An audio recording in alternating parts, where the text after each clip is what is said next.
বাস্তবতা থেকে একটা জিনিস শিখেছি, চুপচাপ মেনে নিলে সবার কাছেই ভালো থাকা যায়। কষ্টে থাকা মানুষগুলো সবসময় একটু হাসি খুশি থাকে, কষ্টগুলো লোকাবার জন্য। আকাশ রং বদলায়, সে তো মানুষের প্রয়োজন। মানুষ রং বদলায় নিজের স্বার্থের কারণ। স্বার্থপর মানুষ সব কিছুতেই স্বার্থ খোঁজে, স্বার্থ হাসিল হলে আঘাত করে কেটে পড়ে। কিছু মানুষ চাঁদ এনে দেওয়ার গল্প বলে আকাশটাই কেড়ে নিয়ে যায়।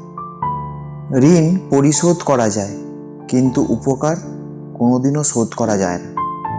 হিংসা করে অন্যের ক্ষতি সহজেই করতে পারবে, কিন্তু কোনোদিনও নিজের উন্নতি করতে পারবে না। সুখ কখনো জোর করে জীবনে আনা যায় না। যখন আসে সব কিছু নিয়েই আসে, আর যখন যায় সব কিছু নিয়েই যায়।